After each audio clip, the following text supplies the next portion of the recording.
Call this meeting in the Northeast Independent School District to order. Let the record show that a quorum of board members is present, that this meeting has been duly called, and that notice of this meeting has been posted in accordance with the Texas Open Meetings Act, Texas Government Code Section 551, and the time is 5:31 p.m.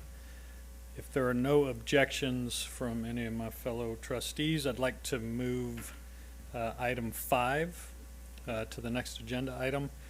New business for possible board action. So as long as everybody's okay with that, we're going to reorder things. So with that, item 5, new business for possible board action. A, operations. 1, possible action regarding issuance of requests for qualification for professional architectural and engineering design and consulting professional services for the 2025 bond program. Mrs. Caldwell.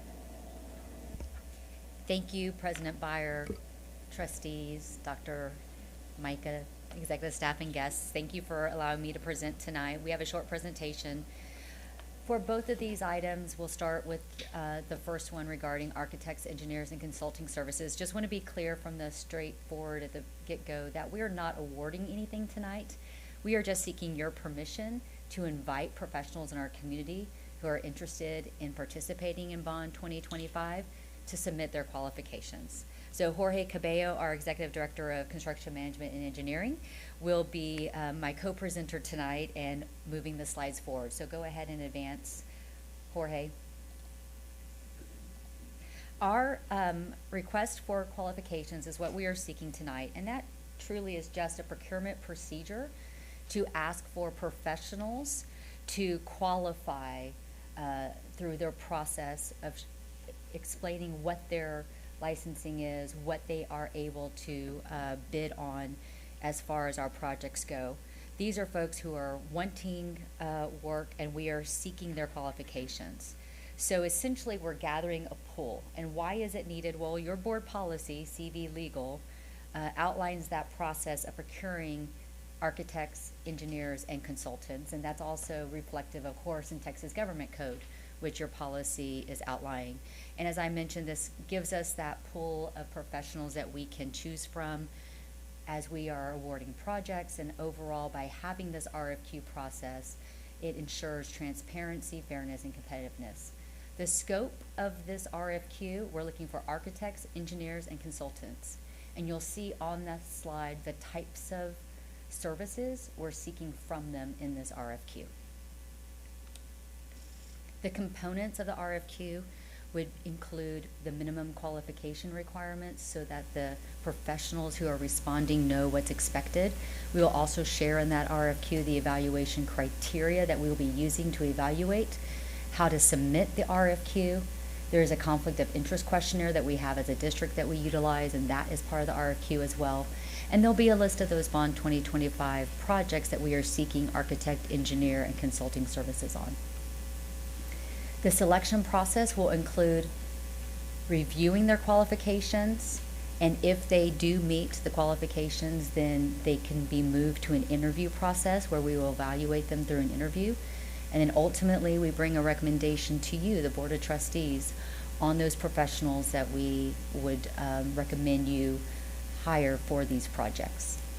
So that time frame is with your approval. Then the next day, if that is today, we would publish it tomorrow and issue that request for qualifications packet.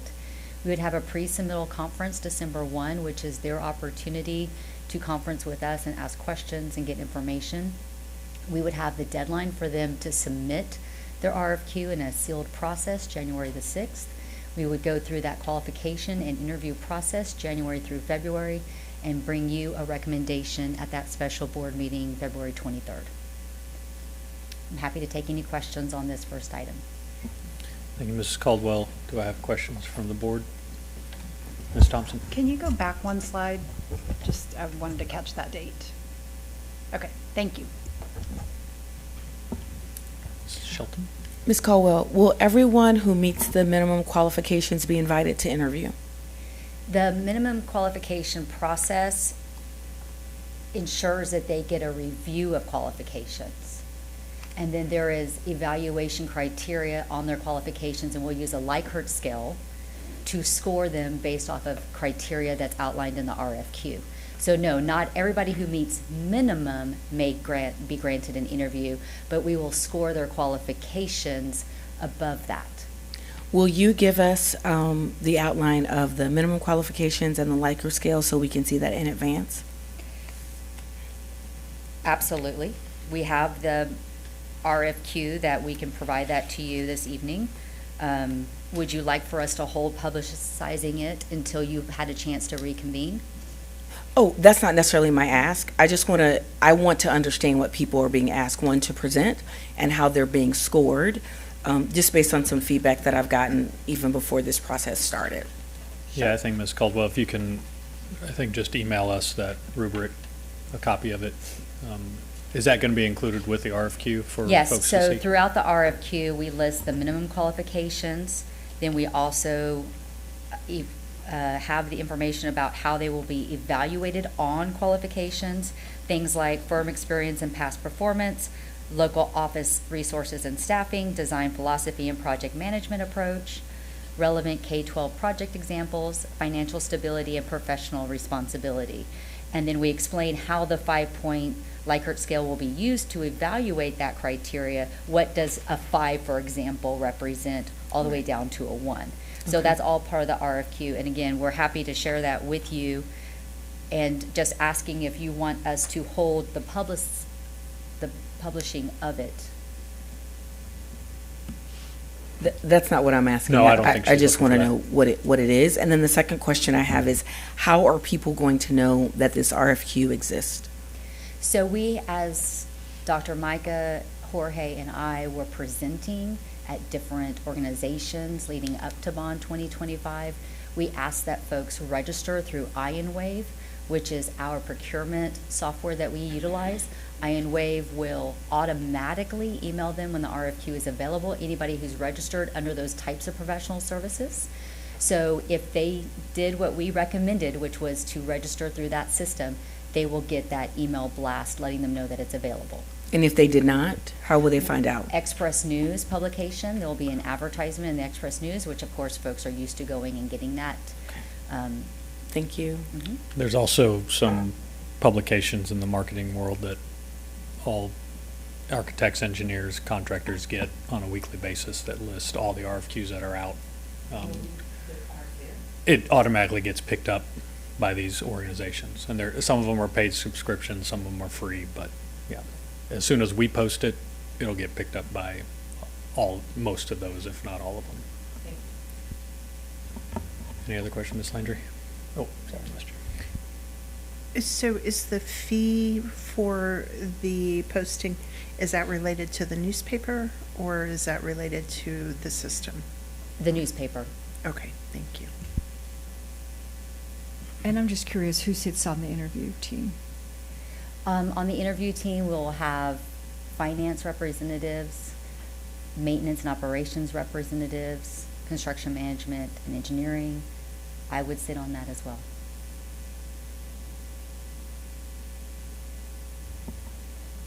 Any other questions? All right. Seeing none, do I have a motion to approve the request for qualifications for architectural engineering design services as presented to us? So moved. Thank you, Ms. Villarreal. Do I have a second? A second. Thank you, Ms. Landry. All those in favor say aye. Aye.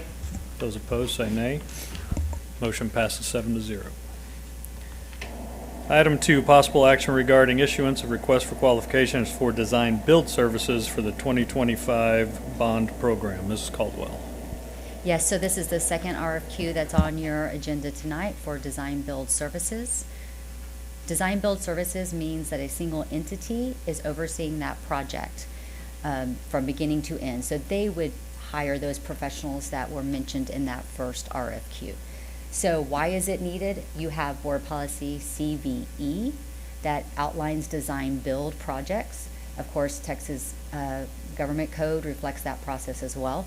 This would allow us to create a pool of pre-qualified general contractors and specialty contractors who would participate on our bond projects. Again, it ensures transparency, fairness, and competition, but with design build, it actually really expedites the project delivery by having one person who is overseeing those professionals and executing the project, it tends to go faster than procuring the professionals who then work through the process. So this is the scope of who we're including in that RFQ, who we are asking to respond to the RFQ: general contractors and specialty contractors. An example of a specialty contractor might be an HVAC contractor, who that's all they do. We utilized a specialty contractor, for example, when you approved the chiller replacement at Reagan High School. So that specialty contractor oversaw all the professionals. So the RFQ similarly will include those minimum qualification requirements, how we will evaluate, how they will submit that conflict of interest questionnaire again, and that list of bond projects. Similar, we will have that qualification review process and interview process, and then bring you a recommendation to the Board of Trustees. The timeline is also the same. And I'm happy to answer any questions. Questions on this one?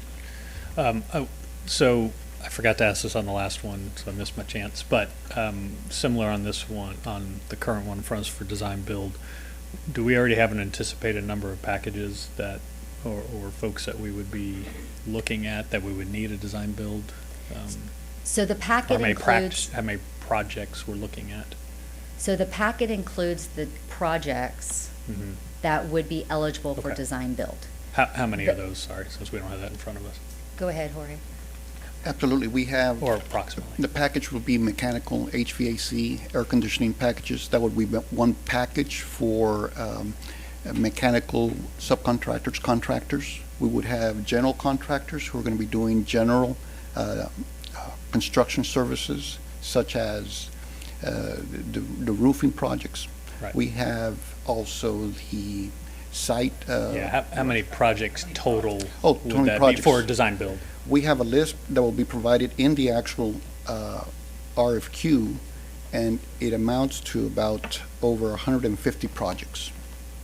So, but we're not gonna have 150 design build contractors for, No, we're not. for that? Okay, We're going to have a maximum, the code allows a maximum of 5 okay, design build contractors for each category. okay. And that leads into my next question, is that, it's obviously legal, is that a education code or a Texas government code statute that you can only hire 5? The Texas Government Code 2269. Okay, so we are capped at 5, but we don't have to do 5 if we find 3 that are great? That is correct. Okay, A maximum of 5. got it, okay, thank you. Any other questions? Well, so to that end, if we have 5 and we think they're great and they don't do so great on a particular project, are we open to the idea that we may have to release that person for the next set and then we put somebody else in? No, absolutely. Each contractor, the contractor will get a contract, and in the contract will have a performance Okay. criteria. And if they're not performing on a particular project, they will not continue. And I guess, sorry, back to another question about the timing. I know you're evaluating all these at the same time. Is the intent that these design build projects will also be issued at the same time as, I mean, I know this is over a course of 5 years. But are we immediately going to be looking at design build projects, or is there a delay in one or the other?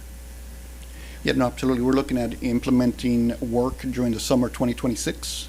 And the way to effectively do that, we have to do through design build contractors. So we anticipate coming before you with a recommendation in February, March, with a list of DB contractors, design build contractors for projects that are going to be starting the summer of 2026. Any other questions?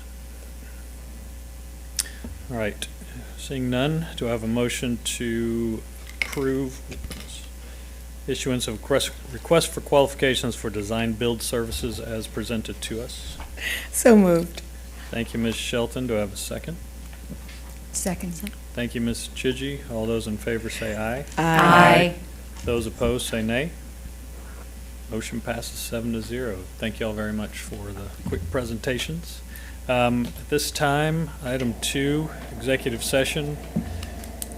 The board will now adjourn an executive session pursuant to the following sections of the Texas Open Meetings Act, Texas Government Code Section 551.074, to discuss personnel or to hear complaints against personnel, and the time is 5:46 p.m.